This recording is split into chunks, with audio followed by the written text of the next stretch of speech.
Good evening, everyone. Mayor Sylvester is out of town. I will be taking over the meeting today. Thank you for joining us for our regular meeting here at City Council for January 27th. For those of you wishing to address the City Council of any item on the agenda or under public appearances or oral communications, please complete a speaker card located at the entrance at the council chambers and submit to a staff member as early in the meeting as possible and submit to City Clerk. Now, may we call the meeting, or let's do the pledge to the flag.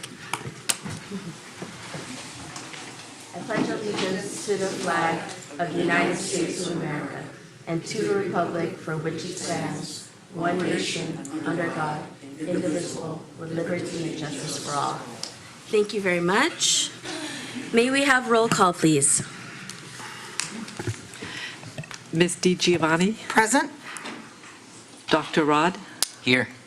Mr. Buenaventura, Present. Mr. Sylvester, Ms. Manalo. Present. Thank you very much. Today we have a presentation, let's see, proclaiming the month of February Black History Month in Daly City. And today to receive it is Mr. Shakil Ali from the President of the Jefferson Elementary School Board District.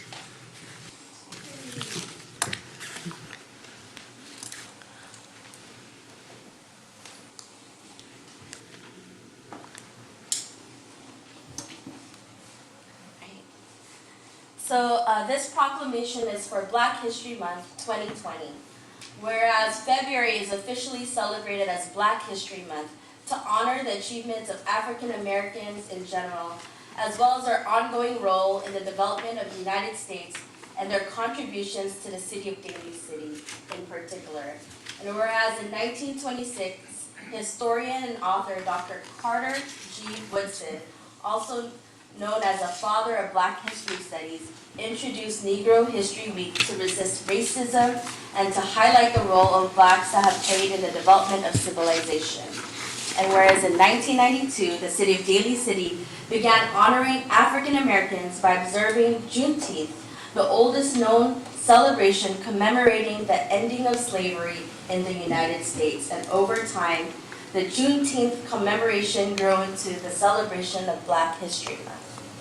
And whereas African Americans residing in Daly City have contributed to the betterment of our community through their skills, their volunteerism, their strength and vitality, their civic pride, business ventures. And whereas this year, 2020, marks the 28th consecutive year of commemorating Black history in Daly City, we pause to reflect on the national theme, Black Americans and the Vote, marking the sequential of the 15th Amendment and the right of the Black man to vote after Civil War. And this year also marks the centennial of the 19th Amendment and the culmination of the women's suffrage movement, highlighting the ongoing struggle on both the Black men and Black women's right to vote. And whereas a tribute to African history and culture in Daly City, the Daly City Library and Recreation Services, in conjunction with the African American Community Initiative of San Mateo County Behavioral Health and Recovery Services, will host a celebration featuring cultural dance performances by Dimensions Dance Theater, vocalists, inspiring speakers, and soul food. And everyone remember this, it's going to be, whereas the community is invited to a free event to be held from 12 o'clock to 3 p.m. on Saturday, February 15th at Cafe Dolger in Daly City. Now therefore, Glenn Sylvester, Mayor of the City of Daly City, on behalf of the City Council, hereby proclaim February 2020 Black History Month here in Daly City. And we have School Board Member Shakil Ali here to receive it. Yay.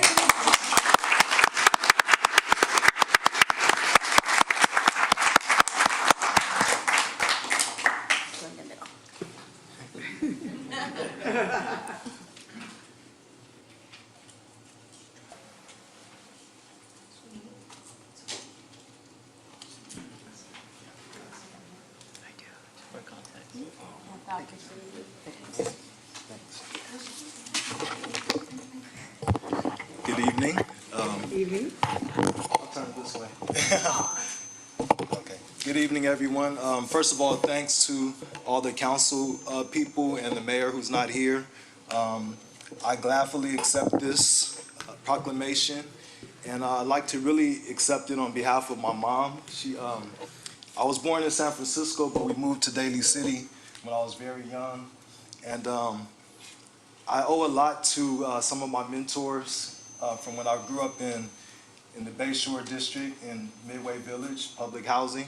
One of those people is Ike Elliott. A lot of you may remember him. Another is Ron Jackson. I'd like to also thank Kermit and Joseph K. Those were some of the people that helped me to decide that I wanted to work with youth for the rest of my life. So I became a counselor and a teacher, and I'm also a school board member. So I'm not here to give a long speech. I'm really just here to accept the proclamation. But I just wanted to put that out there that I'm very thankful and grateful, and give much gratitude not only to the council but to all the people in our great city of Daly City. And I want to also add in there Broadmoor and Coma. So everyone please come out. The date again is February 15th, I believe, right? February 15th, 12 o'clock to 3 o'clock at Dozier Center. I'll be there speaking again a little bit about education. There'll be people talking about wellness and what's the other thing? That's pretty much it. Soul food. We come get some soul food. You know, people like to eat. But anyway, thanks once again. Thank you so much.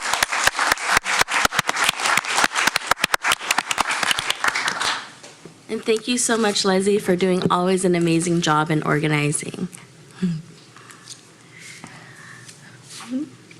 Now we're moving on to the approval. Unless any of my colleagues would like to say anything, I give opportunity for them to speak at this moment. Thank you, Vice Mayor. Yeah, I'd like to say, because I've known you a very long time, and your mom, and so proud of you, and now that you're a teacher and have given so much back on the school board and the leadership that you show, and that you are part of history, and that I remember when it's hard. It's very hard, and everything you've gone through, you've grown and became such a man and a mentor to your children, and they themselves are emulating your steps, and I can't be any prouder of you as a friend and as an elected, where you shine so much in education and being a leader for other youth of color and all youth, because I've seen it. I know you do it, and your mom does it. So blessings to you, and as you continue, and we'll be there. Thank you. Thank you. And there's your mama right now. Good evening. Your son acknowledged you earlier, and really when he received the proclamation, and really said it was through you and what you've taught him. So. Can I have as well? Yes, Dr. Rudd. I just want to say that, in my journey, if it wasn't for African American history, I wouldn't have wanted to learn about my own history. And it's through Black culture, through hip hop, that really shed the light on these parallel experiences and talking about oppression and also liberation. And I just want to leave on this quote by Malcolm X, and he said that history is a people's memory. And without those memories, then there's, he said, man is demoted to lower animals, right? So this understanding of history is such a powerful thing that it not just shed light on myself, but the importance of Black lives and how it's important for people of color and those that need to understand the importance of Black bodies and what they represent in our society. So thank you. Thank you, Dr. Rudd. Anyone else? Okay. Thank you so much. So everyone, please remember to celebrate that Saturday, February 15th. We all hope to see everyone there. Thank you. And thank you, Leslie. Thank you. Oh, yes. yeah. Yeah, let's do that. Definitely.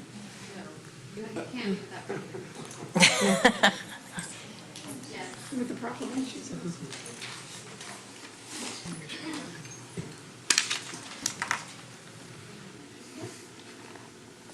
That's sweet.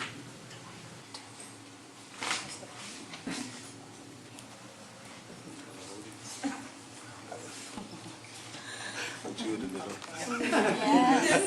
You're in the middle.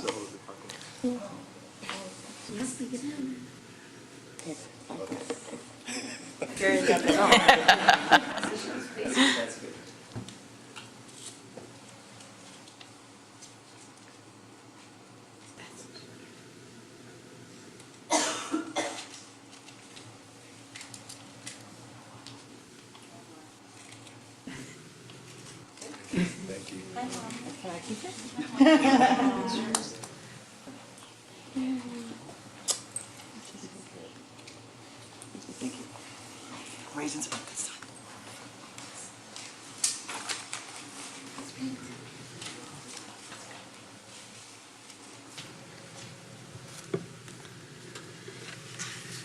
Right. Now let's move on to the next item on the agenda, the approval of minutes for the regular meeting of January 13th, 2020. Is there a motion to approve the minutes? Motion to approve the minutes? Second. Okay, all in favor? Aye. Aye, thank you. Motion to approve the agenda? Motion to approve the agenda. Do I hear a second? Second? All in favor? Aye. Aye, thank you very much. Now moving on to the consent agenda. Motion to approve the consent agenda unless there are any items pulled. Move to approve the consent.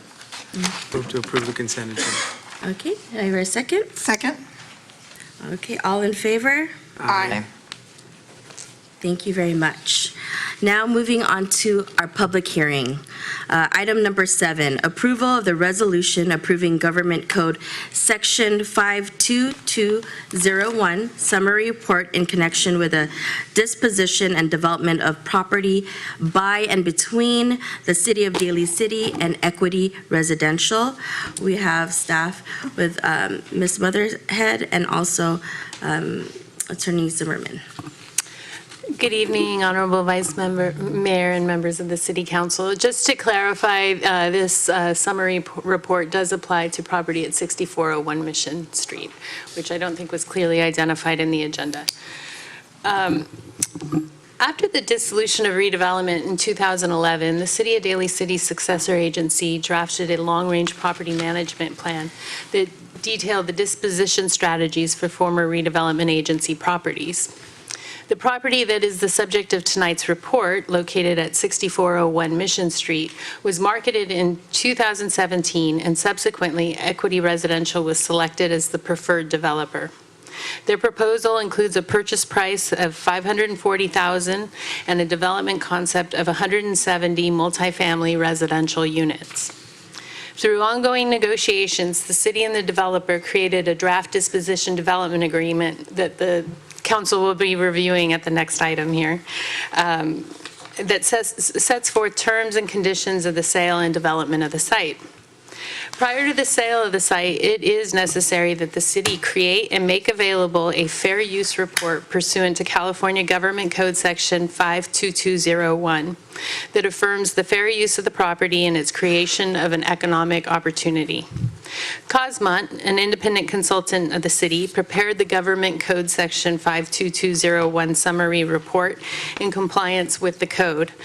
Ken here of Cosmont, which I believe is a familiar face for you all, is here this evening to present the information and findings contained in the report. So with that, I'd like to hand it over to Ken Hira. Good evening. Thank you, Honorable Vice Mayor and members of the council. Hope everybody's doing well. It's good to be here. As Ms. Mothers had mentioned, we've prepared a report that's required effectively upon sale of property, and it's pursuant to Government Code 52201. It's a relatively straightforward law that needs to be followed and reporting that needs to be followed. And so I'm going to walk through some of the steps and it's pretty succinct in terms of what is required. I want to walk through that and then apply the facts of this particular sale And as mentioned in the staff report, which does a very good job of reflecting the requirements of the report and our report being written accordingly, the history of the competitive process and where we're at today is, I think, a project that's coming to fruition with the potential of sale and ultimate development. Having said that, here are some of the key components of the report that are required. The summary of the disposition itself, which is effectively the agreement, and that's the disposition and development agreement, which is in draft but before you tonight as well. That's one component. A second component is the cost really to the city. I'm trying to summarize to a degree what's required, but the cost to the city. What does it cost to sell this property, if you will? Second or third would be an evaluation, a value of the property pursuant to what we'll call highest and best use. And I want to point back to some of the facts on that in a second. But that value is very important to establish. And then next is effectively the value of purchase itself, which is the purchase price. And then any difference between those two values, sort of the highest and best use and what a developer or buyer is buying the property for and what it's using it for. And then ultimately the test for 52201 in the government code is really what is the economic opportunity, and are those economic opportunity hurdles achieved? And I'll walk through that as well. In terms of the facts, going back to when Equity Residential had responded to an RFQ, request for qualifications and request for proposal, back in 2018, they had initially offered $500,000 for the property. And in fact, upon an appraisal by the city, which was I think in July of 2018, the appraisal was $540,000 as established as that value, the component I mentioned earlier, and highest and best use. Equity did revise their offer to $540,000. So now their offer and that value that they're paying for the property, a purchase price, is in fact equal to the established value pursuant to highest and best use and appraised value. So having said that, we did an evaluation, in fact, what we call a residual land valuation, which is kind of evaluating a pro forma, which was in fact their pro forma, and then kind of doing a peer review and concluding that in fact the property is worth $540,000. And that was part of our work that we've been doing for you from an economic development perspective. So let me just walk through some of the merits of the site. And so if $540,000 is the value, $540 is what they're offering, there's a zero differential. And so by way of economic development or economic opportunity tests, there are at least two, in fact, three that they meet. One is job creation. Two is at least a 15% increase in property tax revenue as a function of what was previously being received. And then three is delivery of affordable housing. So I want to walk through some of the merits in our report, which is under employment creation. The project estimates that there's 374, it says 374, 375. I think there was some rounding, even if you call it a typo. I think there's some rounding. When you ultimately do by decimals, I'll call it 375. There's 375 jobs that will be created as a function of the construction of the project. The project construction, total project cost, I'll give you an estimate, is around $60 million. So as a matter of that, there's 375 construction jobs, and then from that, there is effectively or full-time equivalent permanent jobs, or permanent jobs that get created from that of 56. And under the labor code, having met those job requirements as part of that test, there's also, beyond that, there's the economic activity, which, let me just get to my notes here. And here it is. On economic activity, there is $74 million of economic activity during construction, and there's $33 million in wage payments, if you will, also occurring during construction, which is part of that number. And then after completion, on a permanent basis, there's $9.4 million per year that would be created in value for the city, economic impact, and $3.6 million in wage creation on a permanent basis. So when you combine those, the economic activity and the job creation, what you end up with is meeting the test, that first test that I mentioned, which is that you have achieved the economic activity of job creation pursuant to the 52201 requirements. Secondly, in terms of value, creation, if the property was generating basically zero tax revenue because it's being owned by the former redevelopment agency, that zero now turns into a positive, and it's more than the 15% increase. The net financial impact or fiscal impact to the city is $183,000 per year. So again, the test of meeting the above 15% increase in property tax revenues is being met. And then furthermore, the project is contemplated as up to 170 residential units, multifamily rental units, and of those, there are 17 that are going to be built affordable, low-income affordable. So yet another part of the government code is actually met in so much as the developer is bringing a project to you that delivers affordable housing.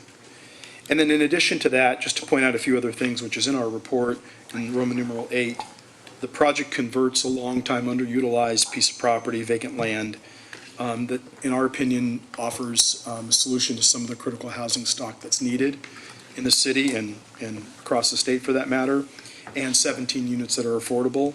Secondly, the project does include public artwork and some open space, an important corridor along Mission Street. And third, the project includes several green features, which again are sort of more intangible, if you will, but very real benefits to the community.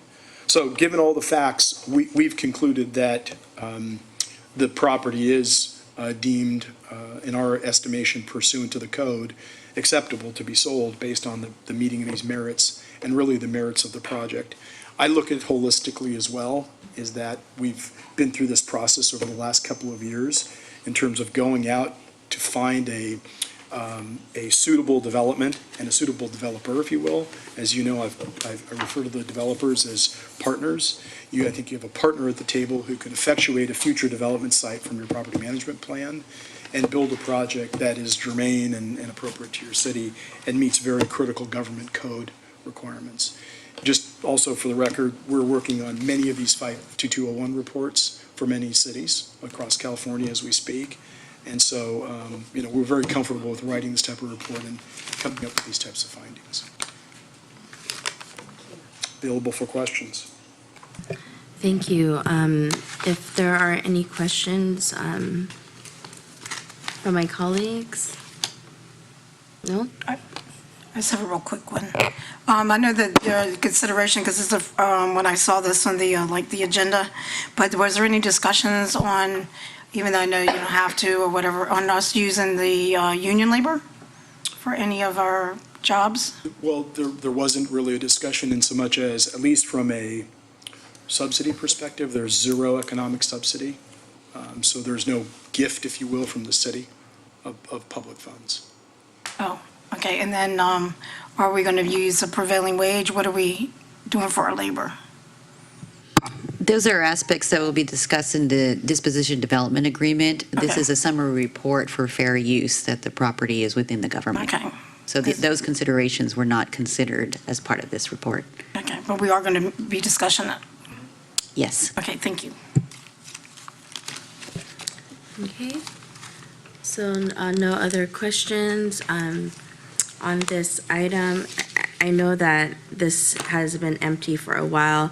To give the audience a perspective of where this is exactly, top of the hill, the very corner, the triangular piece right there, what is across Mitsubishi right now, that empty lot right there is what we're talking about. And for those of you watching on TV, it's, it was as a parcel of Daly Cities and used to be redevelopment.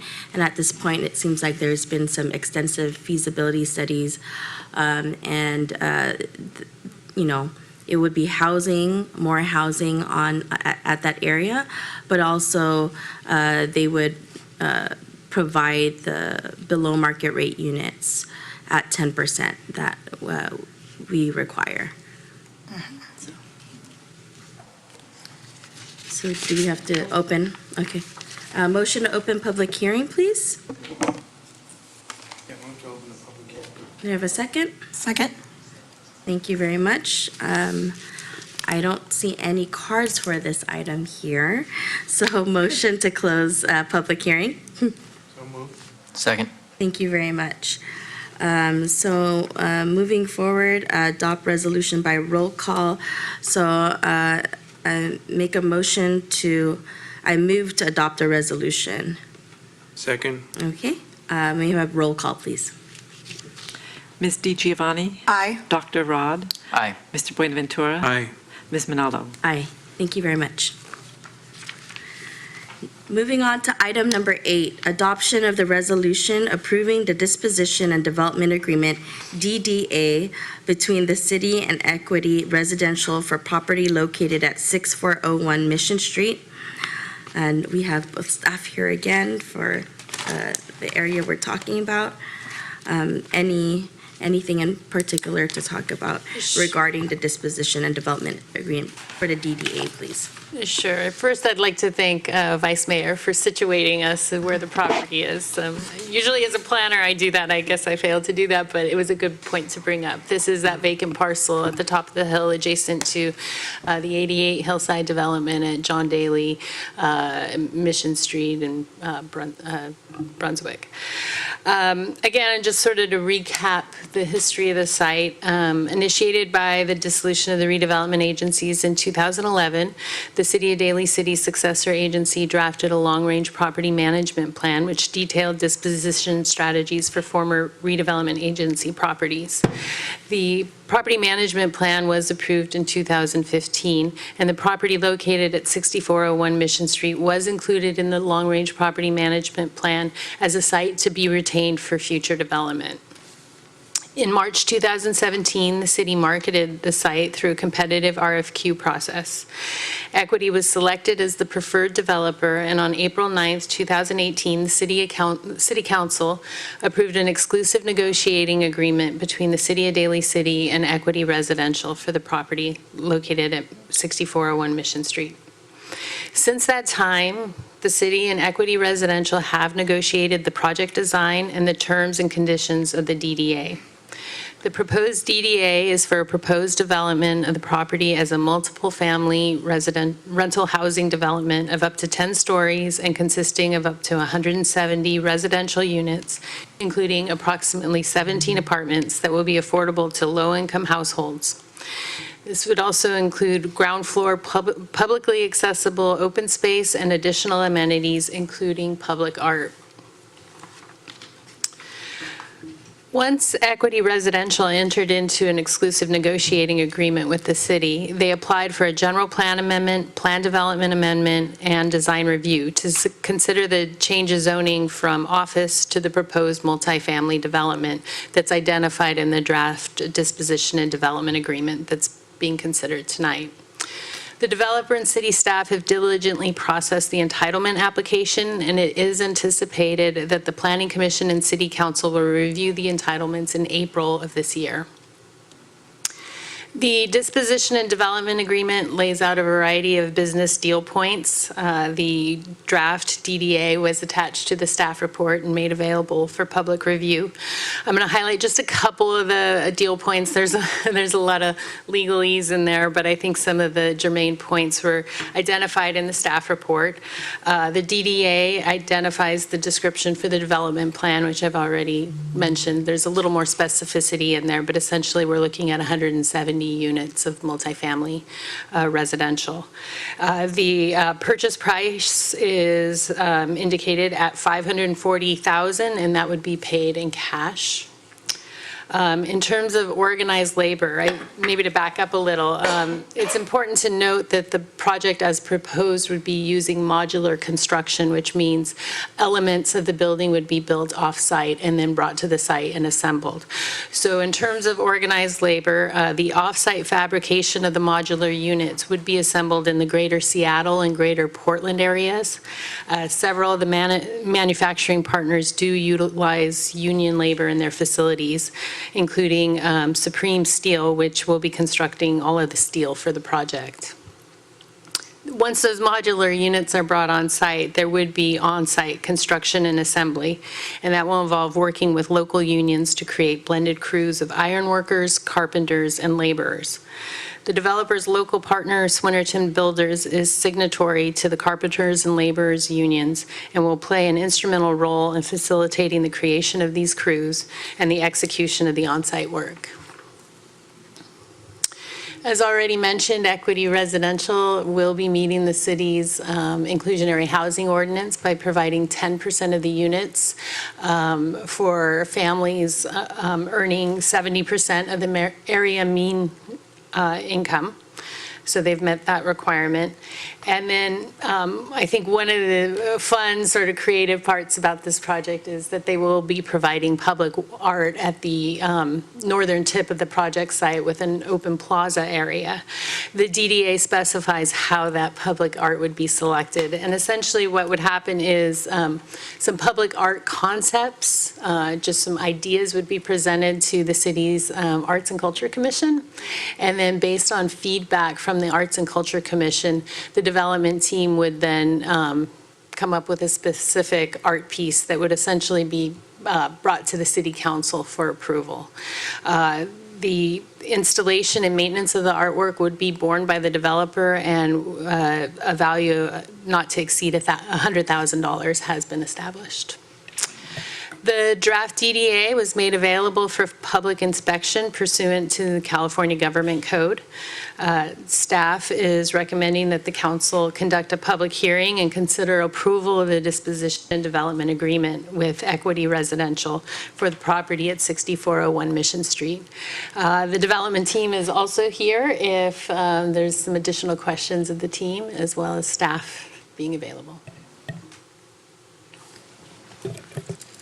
Thank you very much. As you mentioned earlier, I do have a question that I think they've chosen their contractor to be Swinnerton, and that they will be working with local unions with this project.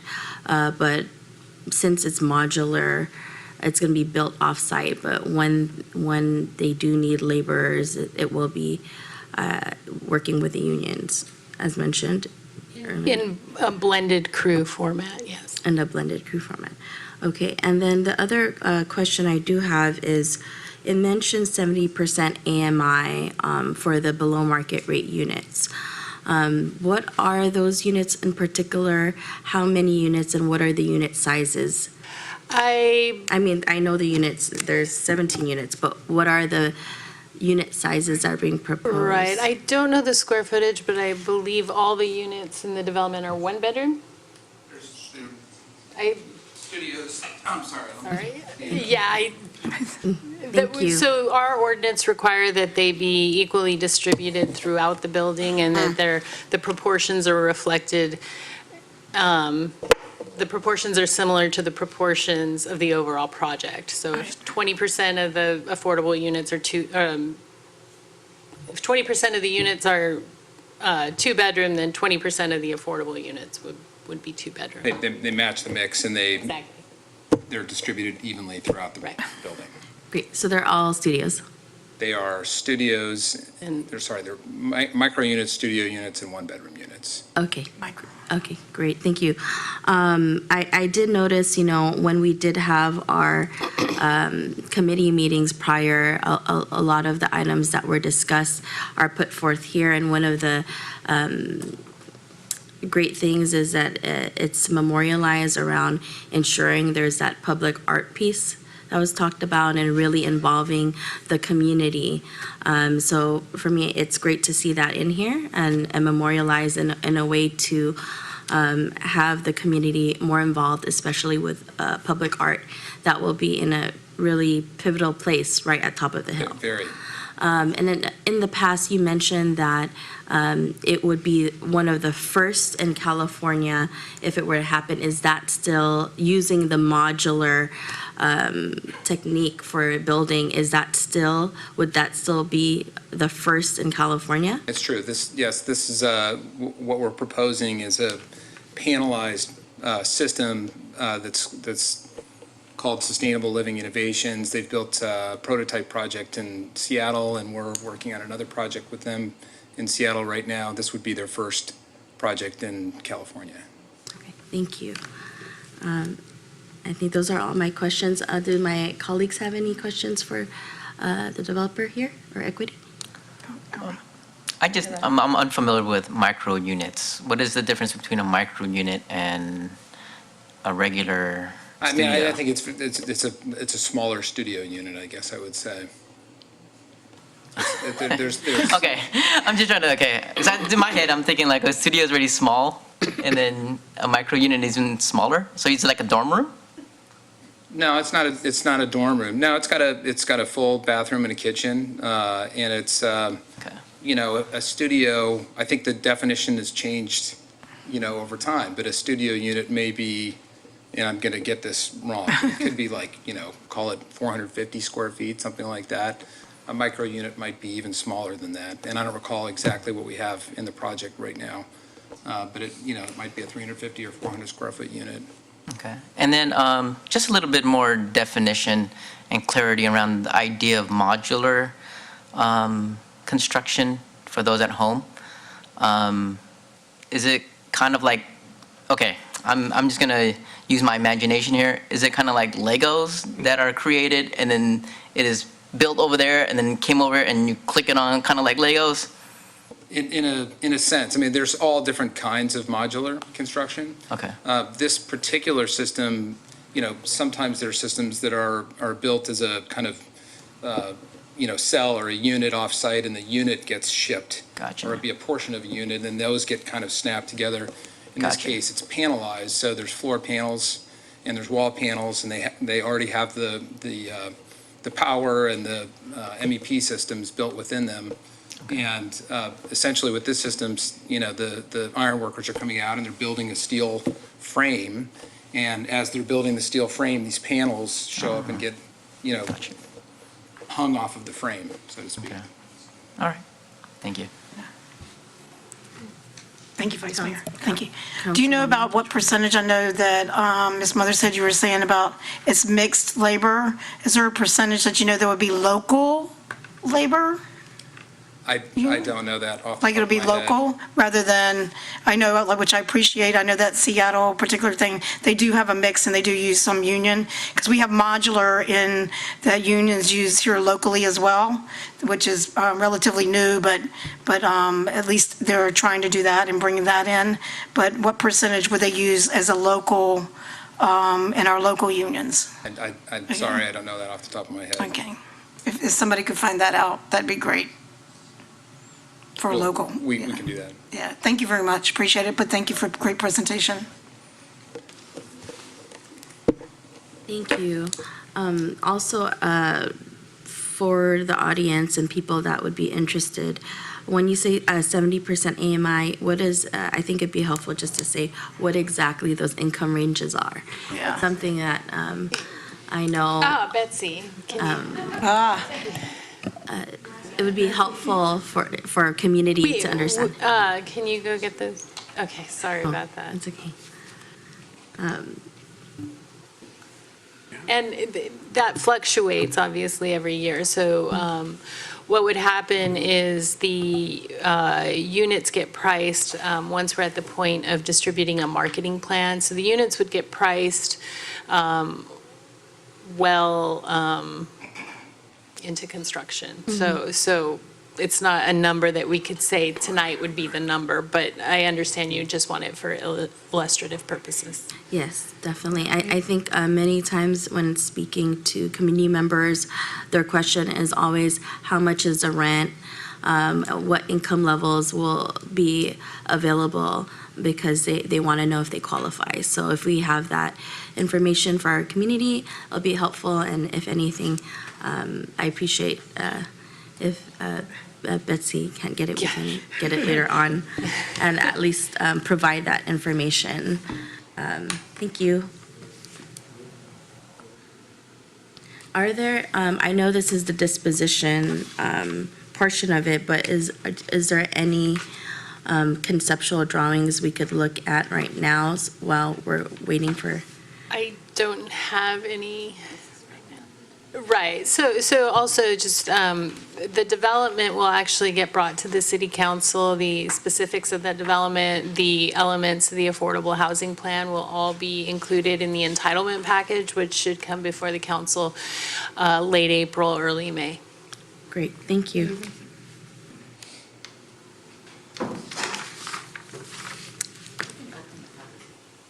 Sure.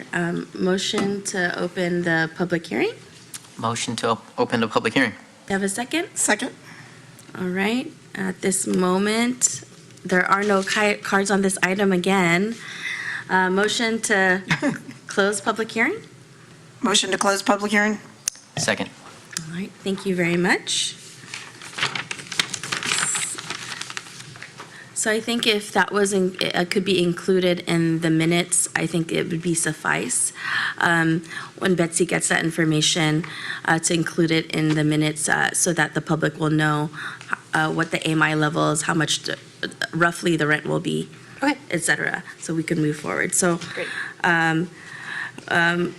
is there a motion to adopt the resolution approving the disposition and development agreement, DDA, between the city and Equity Residential for property located at 6401 Mission Street?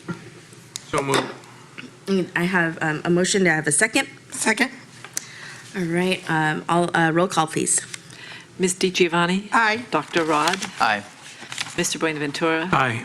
Ms. Minaldo? Aye. Thank you very much.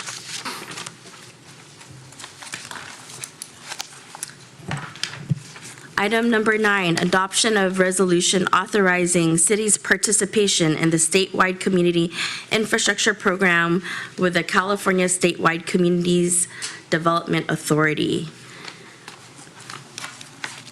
Once again, Ms. Motherhead and Attorney Zimmerman. All right, item number 3.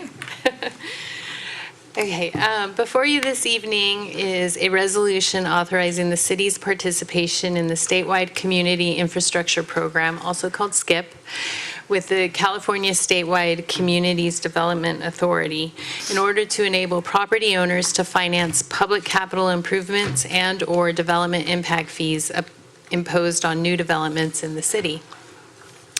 CSCDA is a joint powers authority sponsored by the League of California Cities and the California State Association of Counties. SCIP was instituted by CSCDA to allow owners of property in participating cities to finance the development impact fees that would be payable by property owners upon receiving development entitlements or building permits. The proposed resolution authorizes CDCDA to accept applications from owners of property within our planning jurisdiction to apply for tax-exempt financing of public capital improvements and development impact fees through SCIP. It also authorizes CSCDA to form assessment districts within our city's boundaries, conduct assessment proceedings, and levy assessments against the property of participating owners. This evening, James Hamill, Managing Director of CSCDA, is here this evening to give a brief presentation about the benefits of the program, provide information about what projects could be eligible, and what the city's role would be if it were to participate. So with that, I'd like to welcome James Hamill.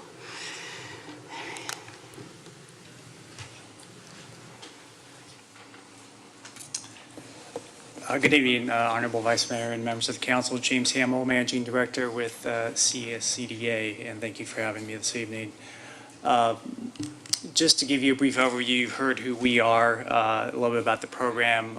As mentioned, created back in 2003, so 17 years old now, and have issued about $700 million in bonds throughout the state of California. The program is offered through multiple agencies. We have 108 throughout the state of California and done 266 projects.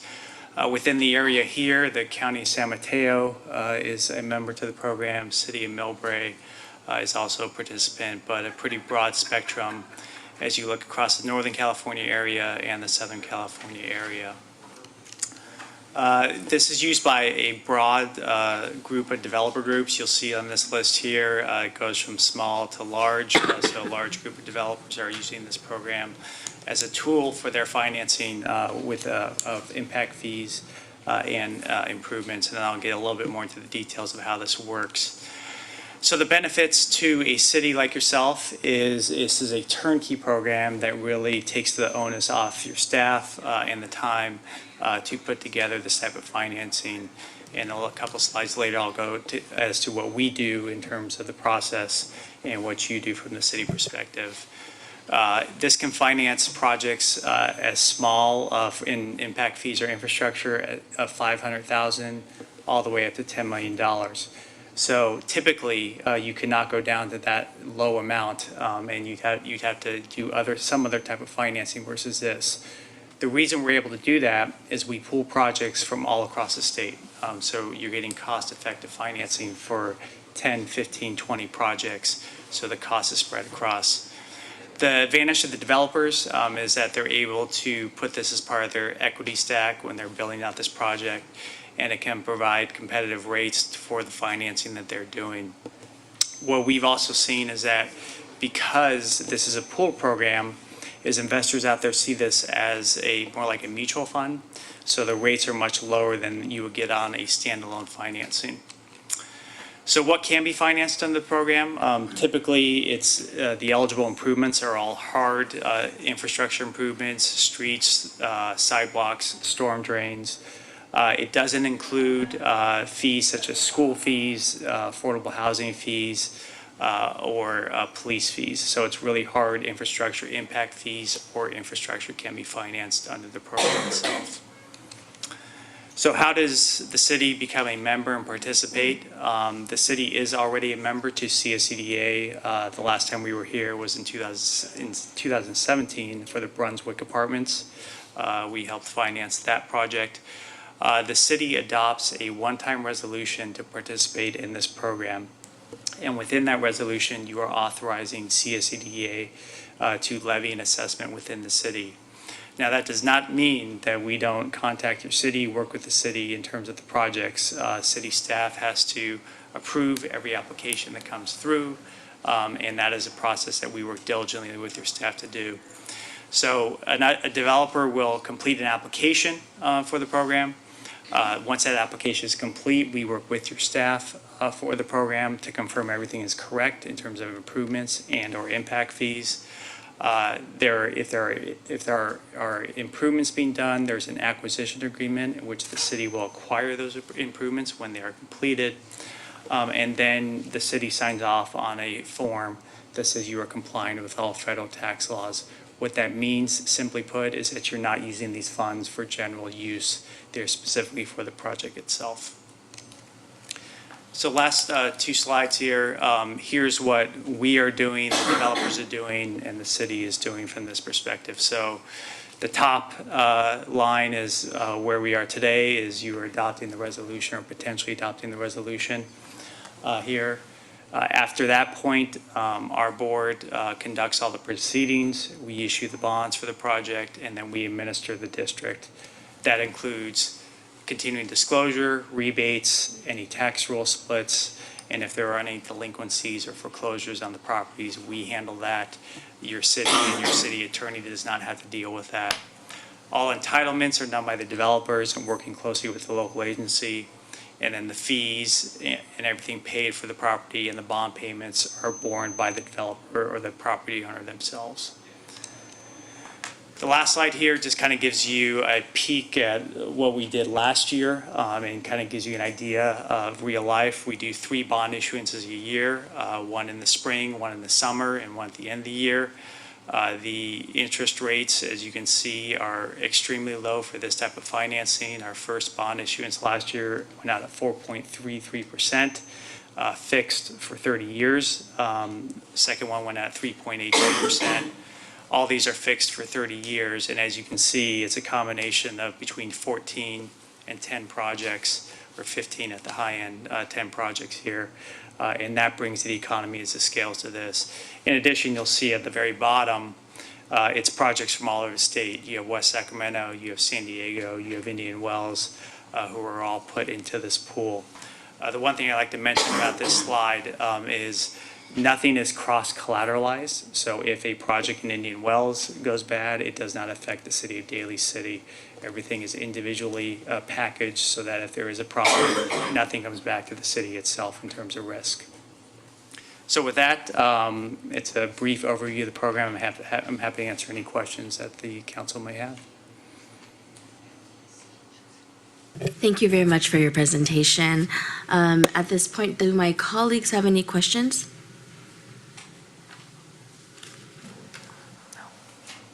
No questions. Great presentation.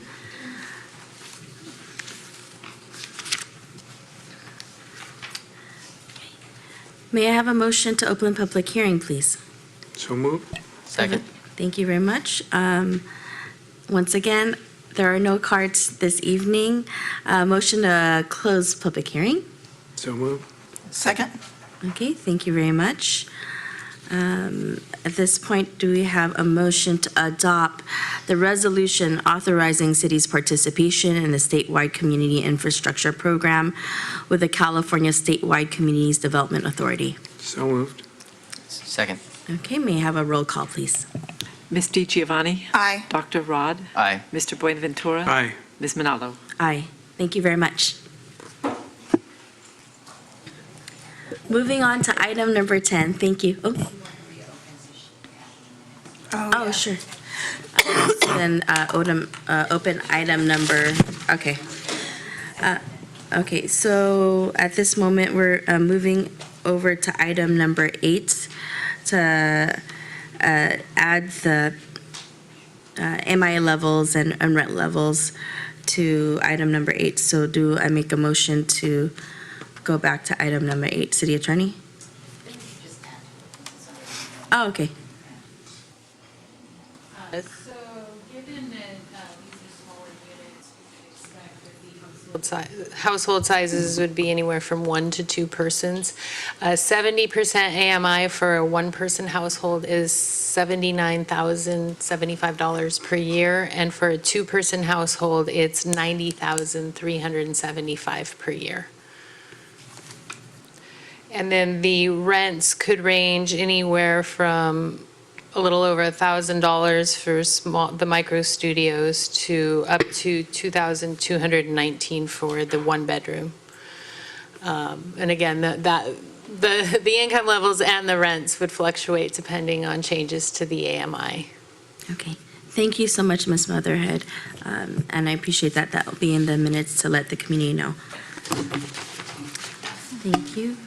Moving on to item number 10, appropriate funds and award construction contract for the police parking lot security fence project.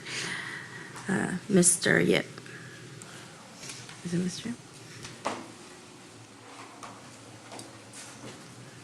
Good evening, Vice Mayor and council members. I'm Kevin Fair, presenting the item tonight. I'm your city engineer, and I'm pleased to present the staff report to appropriate funds and award a construction contract for the police parking lot security fence project. On June 26, 2017, the City Council approved the parking lot security fence project as a mid-cycle adjustment to the 17-18 Capital Improvement Program budget. The project was approved to be funded with $225,000 of AB 1600 police funds and $75,000 from asset forfeiture funds for a total of $300,000. The police parking lot security fence project proposes to install a security fence and CMU wall here around the police department's existing parking lot. An automated gate, a manual gate, pedestrian gates, along with landscaping and irrigation will also be installed. The project was advertised for bids in October, and 2 bids were received in December. Bids ranged from $544,000 to about $817,000. The bids and the engineer's estimate are summarized in the staff report. Determination of the low bidder was based on the low bid. Golden Bay Construction of Hayward has been in business since 1983. They hold the required Class A contractor's license. It's current in good standing as well. Golden Bay Construction has successfully completed the Walnut Creek BART parking lot, the Brewster Avenue Road Modifications Improvement Project in Redwood City, as well as the Oregon Expressway improvements for the County of Santa Clara. The low bid for this project is 150% higher than the engineer's estimate that's cited in the report. Within the Bay Area's current construction industry market, increased costs for skilled labor and raw materials have resulted in higher bid prices from qualified contractors. Another factor contributing to the high cost here is the additional effort needed to coordinate multiple subcontractors.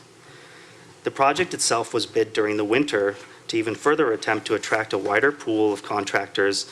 However, rebidding the project would be unlikely to result in lower bids, as the rebid will compete with additional work coming up in the nearby summer season. If the project is awarded as recommended, construction is anticipated to commence in April and to be completed in September. For the fiscal impact, the total estimated cost for the project is $730,000. That includes $75,000 for design, the $544,321 for contract award, as well as an additional 20% for contingency, construction inspection, and contract administration. With that, an additional $430,000 above the $300,000 that was previously allocated is required to fully fund the project. And so approving this action, it would allocate and transfer an additional $170,000 of AB 1600 police funds, as well as $260,000 of federal asset forfeiture funds to fully fund the project. So in conclusion, staff recommends that the City Council accept all bids and award a construction contract to Golden Bay Construction of Hayward in the amount of $544,321, and to authorize the city manager to execute all necessary contracts to complete the project.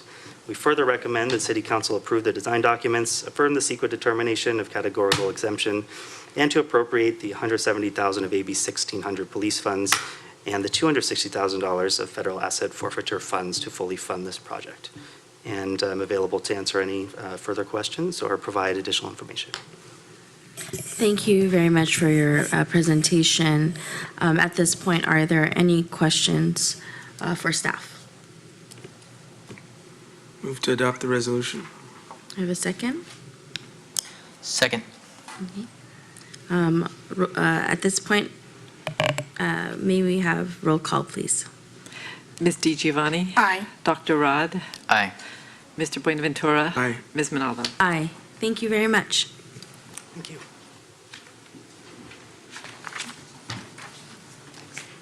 Moving on to item 11, award of the construction contract for Westlake Library HVAC and roof replacement project. Now, Mr. Yip. Good evening, Honorable Mayor and City Council members.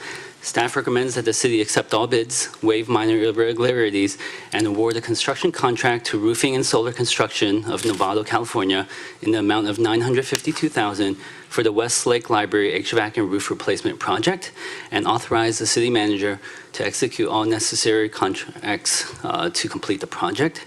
Staff further recommends the City Council approve the design documents, assume the CEQA determination of categorical exemption, and authorize the transfer of $840,000 from the Dozier Senior Center Complex Roof Replacement Project to fully fund the Westlake Library HVAC and roof replacement.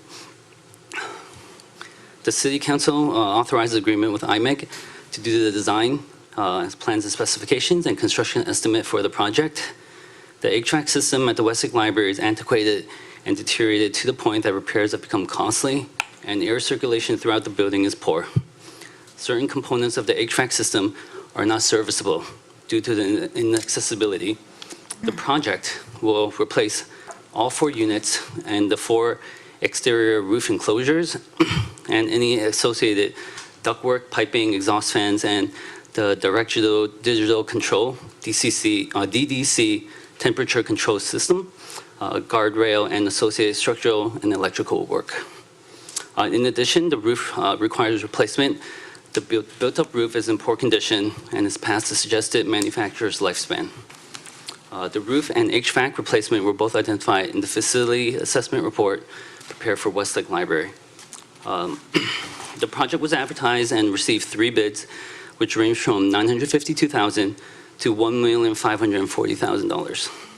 Determination of the low bid was based on the lowest bid from Roofing and Solar Construction, and they have been in business since 2016. The bidder holds the required Class B contractor's license and have done similar projects in the area. The engineer's estimate was prepared by a third-party consultant which specialized in construction estimates. Although the low bid for the project was under an engineer's estimate, it is significantly higher than the originally estimated when it was conceived in the biennial 2017 and 2018 CIP budget.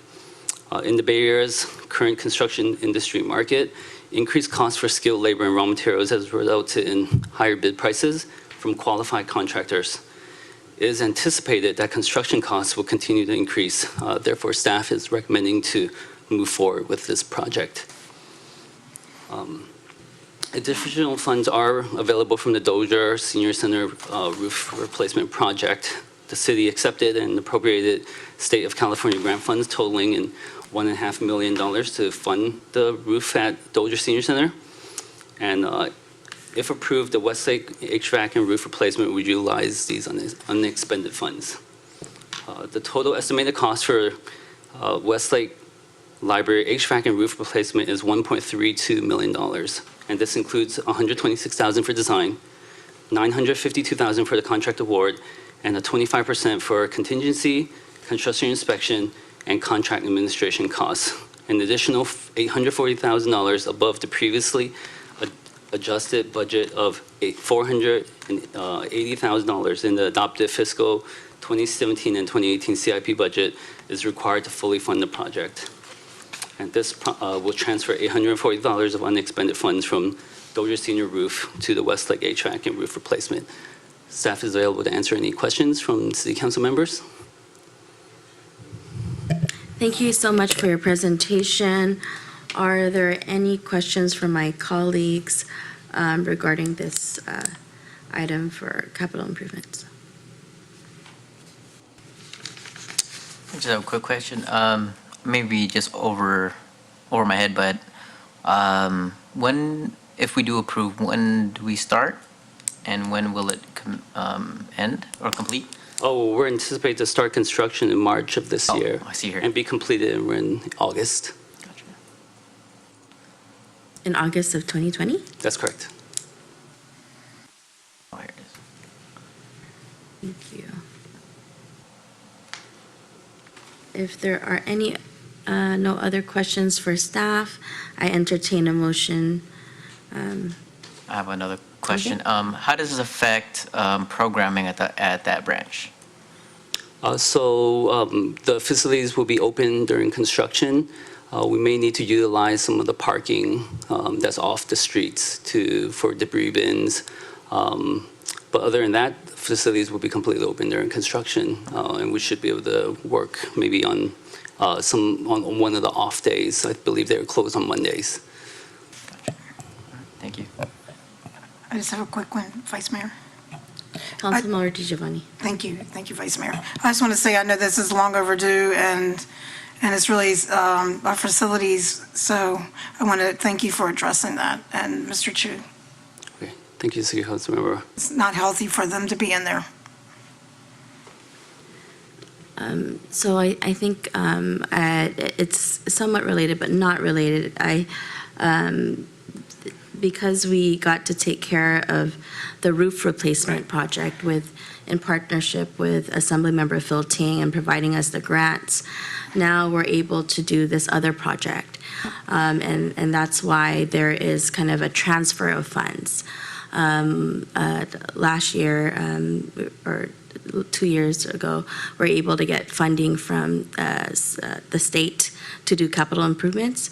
And so now we're able to do this project, which is definitely needed. Definitely. So I'm glad to see this moving forward. And so with that, I move to award the construction for the contract for Westlake Library HVAC and roof replacement project. Can I have a second? Second. Okay, may I have roll call, please? Ms. DiGiovanni? Aye. Dr. Rod? Yes. Aye. Mr. Buenaventura? Aye. Ms. Manalo? Aye, thank you very much. Thank you, City Council Members.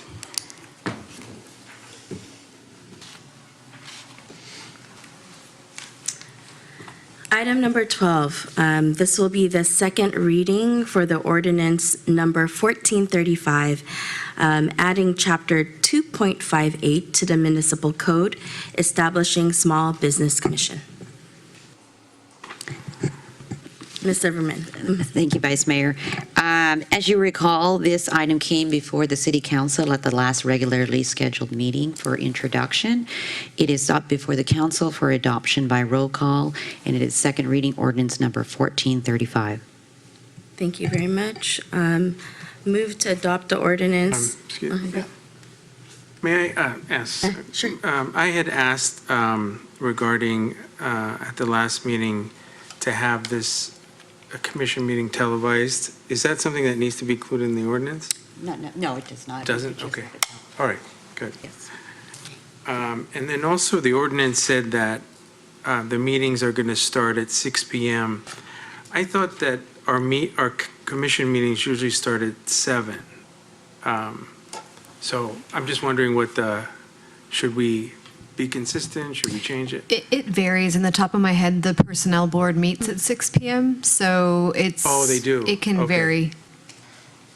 Okay. So I'll leave it up to staff, and that's fine with me. Will the meeting time, if it's stated in here, be codified and cannot be moved in the future, or? That's correct. If it is noted here, it would be scheduled as a regularly scheduled meeting. If we needed to change it, we'd have to change the ordinance. Okay, so I think, Councilmember Benaventura, do you have any suggestions? But given that it's 6 Yeah. o'clock, maybe, I think you have some thought process. Yeah, I was for just why. thinking that some of these businesses, they might want to stay, I don't know how long, but they might want to stay until their close of business, or also the commute if they're commuting from far away. So I was wondering maybe a 7 o'clock start time would be better. But I don't know. I'll leave it up to you. We can add Yeah. that if you would like to change it. I mean, that's not a Yeah, substantive change necessarily. Yeah, I think, given the fact that maybe business owners want to be able to close their shop or whatnot, in case they're a small business, but Ms. Maltby? Staff can absolutely make sure that it's 7 PM start time, but if you wanted to codify it, that's an alternative as well. However you want to do it is fine with me. Okay. Well, I think because we stipulated right now. Right, if at you 6 state it- o'clock, if you if we state it in state the it, it's ordinance, we're gonna it has to have, be it's at gonna 6. be it. So, Okay. we need to make a decision Yeah. on the timing. So I think the later the better. That's just what I think. All right. If you're having. We could make that change. I mean, it's not, I'll make a motion to make it to 7 o'clock. Okay. Second? let's and have a then roll so- call for with that change, and we have a roll call for the adoption of the ordinance. So there's a first and a second, okay. To 7 PM? 7 PM. Is that a motion to change it to Yes. 7 PM? Yes. Okay. Yeah. And we have a second. All in favor? No, actually, let's Oh, have a roll call. please. No, second. Second, we need a Okay. second. Second, Jocelyn, I that's seconded seconded. it. Thank So, you. roll call. Ms. Di Giovanni, Aye. Dr. Rod, Aye. Mr. Buenaventura. Aye. Ms. Manalo. Aye. Okay. I just have one quick question. Yes. Just a real quick question, because I know we're going to go for different businesses, and there's going to be 5 positions, correct? Right. How do we make sure that we don't have a crossover, like, say, one is like one restaurant owner or 2 restaurant owners, or how do we classify what type of representation do we want? Well, the of owners? applications will go before the council. Right. Council will appoint. But we're not able to talk to each other, so when we bring our person forward, Right, you would talk about it in the public meeting. yeah, so if that person was another same type of business, It doesn't stipulate to the type of business necessarily. but I would just like to see a variety of businesses. Right, and so that would be at the purview of the council when they appoint and receive the applications. Yeah. Because it's really kind of the same processes as other commissions and board, right? That's correct. Okay, so there's no change in that process, so Right, the therefore. applications will proceed and the council will public forum. Okay, thank you very much. So if there are no other additions, do we need to? Okay. Okay, great. Moving on to item 13. Second reading of the ordinance number 1436, amending Daly City zoning map to establish plan development standards for PD 31A. Okay, thank you, Vice Mayor. This also came before the City Council at the last regularly scheduled meeting for introduction. This is a second reading for adoption, ordinance number 1436 for development PD standards, PD 31A.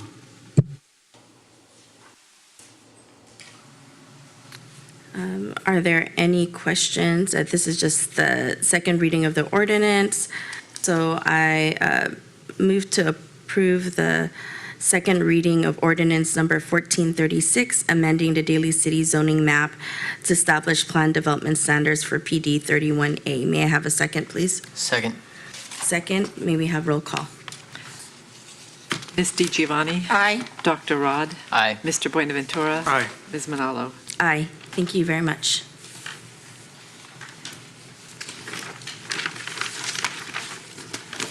At this point,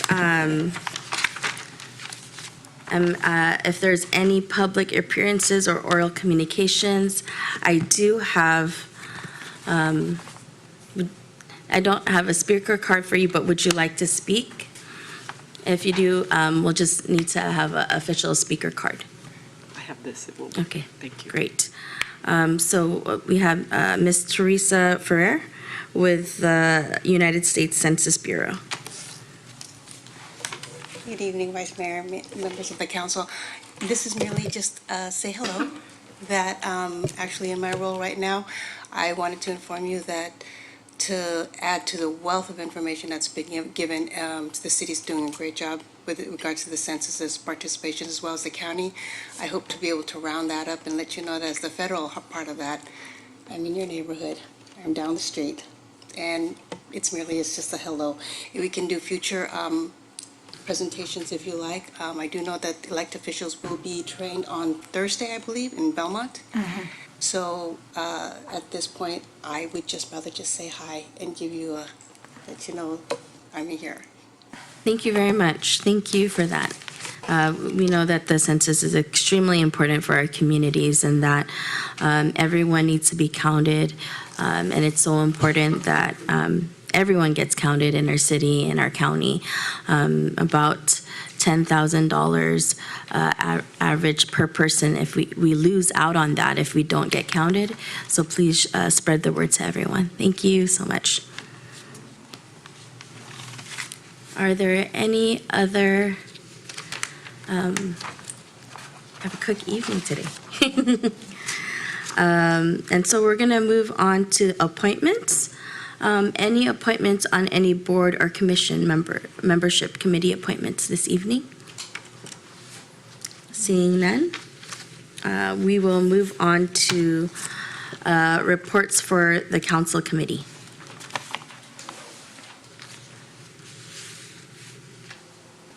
Any reports for the council committee? Okay, Dr. Rod, please. I attended the Peninsula Clean Energy, AKA PCE meeting on Thursday, January 23rd. We talked about the strategic plan that they're trying to create in terms of rebranding, or not rebrand, but branding and make it known throughout the county who Peninsula Clean Energy is. They also talked about a resiliency plan in terms of having cleaner energy sources as a means to have systems work when there are times of like shutoffs. And also we went into a discussion about reach codes again, and also a very healthy, maybe 2-hour discussion on the use of different forms of energy from hydroelectricity and nuclear energy, which was a very, very healthy discussion. We got through it, and yeah. Thank you so much for representing us there on Peninsula Clean Energy. Really an important, committee to be in regionally, and especially around the need for all of us to do our part for climate change. And really appreciate that. Are there any other council committees to report on? Okay.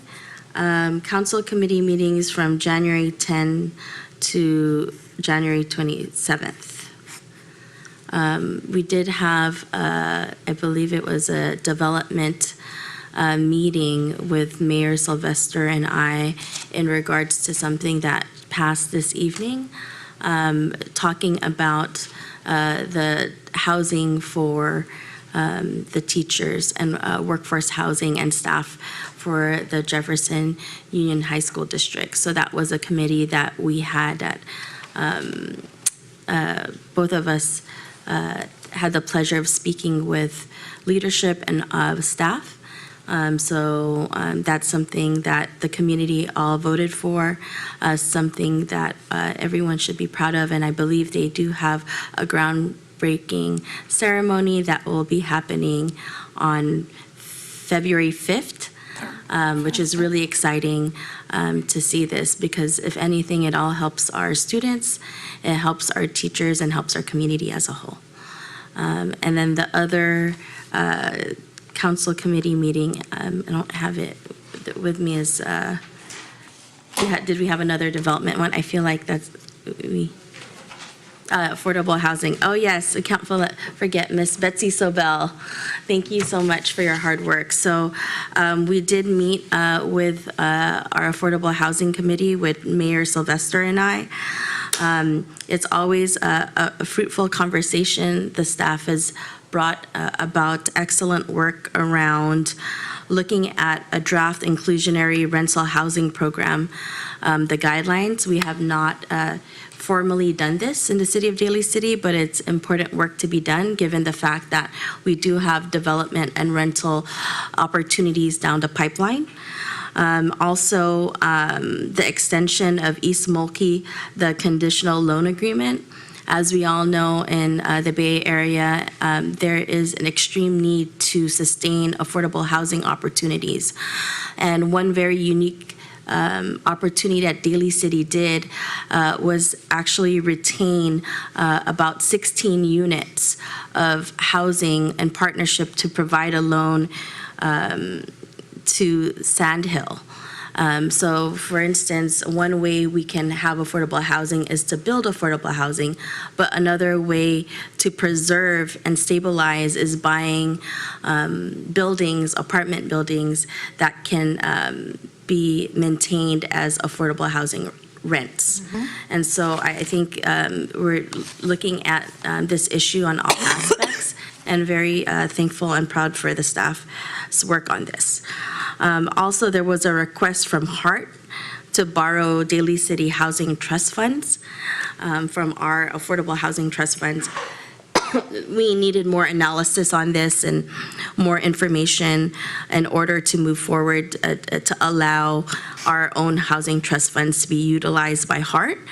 I think in that decision, right, in the committee, it was moving forward to garner more information. We could not, and we want to ensure that we have enough housing trust funds for our projects here in Daly City if need be.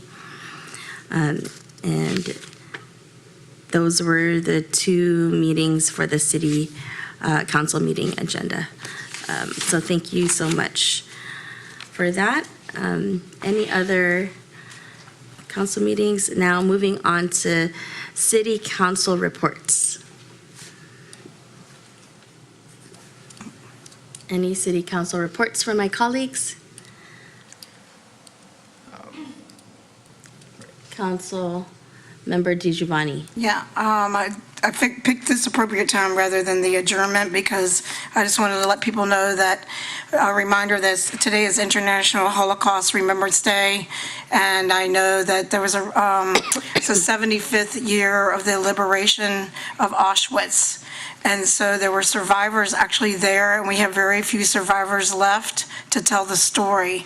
And even though I know that even in the Philippines, they had that movie, and there was other ones that saved the Jews, and also have been China and other places that was saved, we need to remember that Auschwitz on that Liberation Day, and that what these people many have perished. So the history lives on, but we don't have very many people to tell it, and it's not in our schools. So when we talk about putting things in education, we need to promote and remember 6 million Jews perished that day, along with about 1 million. The first that went actually was 997 teenage girls were picked up, and they were told they were going to a job site, and they never came back.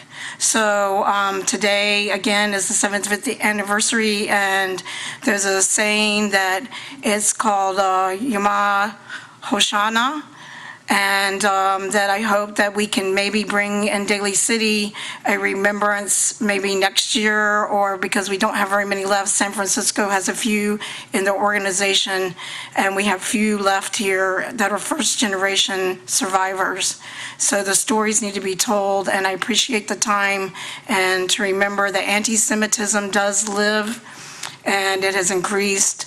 And even in the little things, like in recognition of people's holidays, Jewish holidays, and if it's written in an email, and if there's silence on the other end, silence creates anti-Semitism. And that not to be recognized for someone's holiday and not to be worked with. When I spoke with the city manager, I'm hoping that we can move forward, that many in our staff, that for their holidays, like Rosh Hashanah and high holidays, other cities, if they have a Monday meeting, they move it to a Tuesday, because that's considered a high holiday. So I didn't know where that was in our policy, but I would, out of respect for many of our employees that don't say anything, that we look into that and move forward and make sure that even in an email, please acknowledge the person on the other end, and acknowledge that we can work around and work together to find another date to come together for either a dinner or whatever, that you don't leave the person out on credits, because according to the Anti-Defamation League, silence is anti-Semitism. Thank you very much for the time. Thank you very much. Are there any other city council reports? I'll just, maybe we could tag team on this, right? But the donations for the victims of the Daly volcano eruption, which was sponsored by many organizations such as Ceremony, Republic Services, Philippine News, Philam Star News, Philam Radio, ABS-CBN, Linkwood Kapamilya, ABS-CBN, Foundation, LBC, Conception Community USA, MedShare, TFC, Manila Mail, Hapag Filipino, but if it's okay to defer to you, No, Ray? go ahead, please, go ahead. Well, I just want to, Ray doesn't want to shine, but, I just want to give a shout out to Ray as well, because he was the spirit and the organizer, I would say, of this whole drive. That was also one of the main people or main organizations was Filipino Bayanihan Resource Center, PBRC, and all the volunteers. I see Christina here, some of our staff, many people, Justin Manalo, the vice mayor, the mayor, were out there packing up many boxes of everything from toiletries to baby needs to adult diapers. It was like everything. And Vice Mayor, if you would like to add on as well. Thank you, Dr. Rod. It was just really beautiful to see, and thank you very much for your leadership, Councilmember Ray. And the call out to the community was beautiful. Everyone brought in donations, people donated monetary, and I think in need and crisis, that there's something in the Tagalog word to share, and it's called bayanihan. And bayanihan is basically in the Philippines, they had nipa huts. And whenever you had to move the nipa hut to another place, everyone from the village would help that person's house and to move it somewhere else. And that's the spirit that we saw across the Daly City residents that came to support the Taal victims. So it was definitely a very moving moment to see everyone. I mean, lots of balikbayan boxes, and I mean, it was packing I've never seen. I learned how to pack a box. Someone I was like, how do you push it together? They're like, no, you got to use your whole body weight. And so, thank you for everyone that was there and everyone that contributed. So thank you, Dr. Rod, for bringing that up. And so, are there any other city council? I do want to mention, on Martin Luther King Jr. Days of Service, Mayor Glenn Sylvester, Councilmember Ray Vitaventura, and myself was able to go to JFK, John F. Kennedy School, with Hands-on Bay Area, and also Kaiser, to do a service day with the Daly City Community Center with Second Home.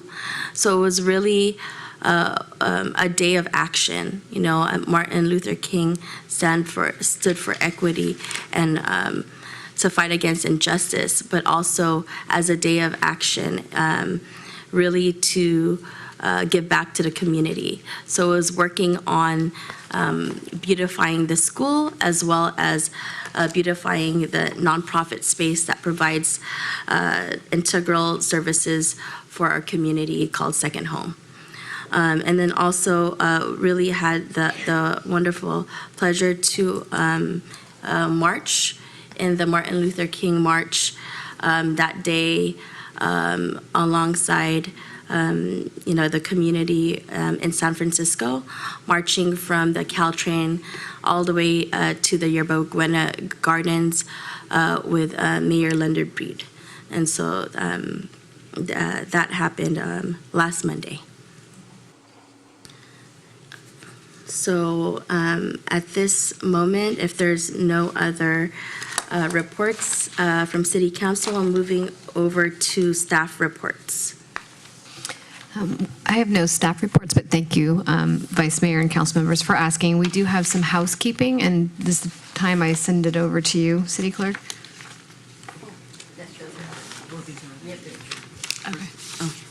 Okay. Okay, so is that after the meeting? Okay, thank you very much. So at this moment, it looks we will be moving to adjourn tonight's council meeting in the memory of the following.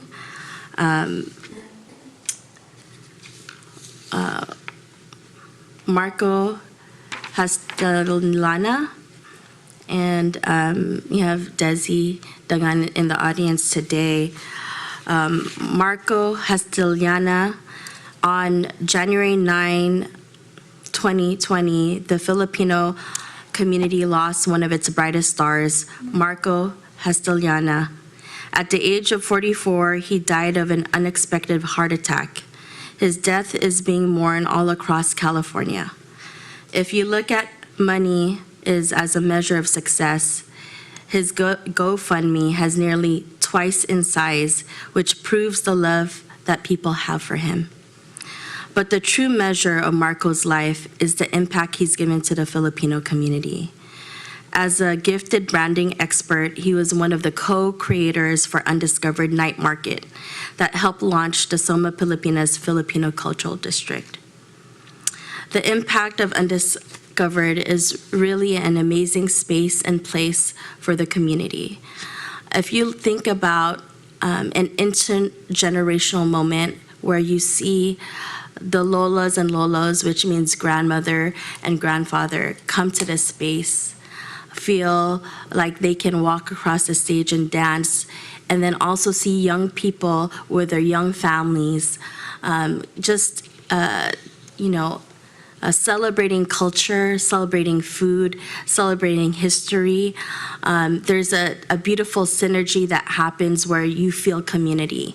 And that's what Undiscovered is. And it's, not only in San Francisco, it's really a regional place where it's a celebration of Filipino culture, but also community. And that is something that was beautiful and really inspiring that Marco was able to co-create, and something that will continue to last, and something that will impact the younger generation as they learn about their culture, celebrate, and be proud of who they are. For those of you out there, the memorial services will be held in Rose Hills in Southern California this weekend. Also, in memory of Dominador Abisames Caballero.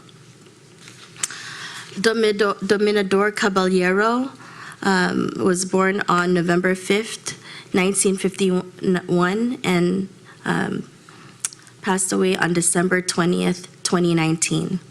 He was a proud resident of Daly City since 1987. He was a wonderful, kind, and generous uncle, and many called him Tito Domeng, one who never grew old. He was a jokester with an infectious smile, and his heart was pure and gold. Unselfishly and quietly suffering from his illness, he faced his challenge with dignity. He knew that all of us would end up leaving this world at some time. And in some grand scheme of things, it does not matter when. Knowing this, he accepted that his contract was about to end. And he did not ask for sympathy and stayed in our hearts and minds as he wished to be remembered. Tito Domeng, may you have heaven in your heart, peace in your soul, and angels around you. You will be missed. Council Member Pamela DiGiovanni. Thank you, Vice Mayor. I'd like to adjourn in the memory of June K. Newhouse. June Rose Newhouse was born on June 17th, 1926, to Hugo and Irene Kren. She was the matriarch of her family and passed away on January 21st, 2020. She was a proud native San Franciscan, but she was an educator in Daly City, loving mother, grandmother, great-grandmother, sister, aunt, and daughter. She attended Parkside Elementary, Abraham Lincoln, and UC Berkeley. In life, while she studied at UC Berkeley in 1949, she was a passionate educator and a proud, strong Jewish woman. She taught hundreds of students and touched their lives in a daily manner. She was survived by her brother Harold, children Mark, Susan, and other grandchildren. Memorial services at the Chapel at Hills of Eternity Memorial Park, 1299 El Camino Real, Coma, at Thursday at 1 p.m., January the 30th. Thank you. Also, I'd like to close in the memory of Officer Munir, and excuse me if I mispronounce it, Diaz. His nickname was Mo. He was an officer with the Los Gatos Monte Sereno Police. He died unexpectedly on January the 21st, 2020. He left behind 2 young children and a pregnant wife, sadly. And it was said that he went to Panorama Elementary. He graduated from our Terra Nova locally.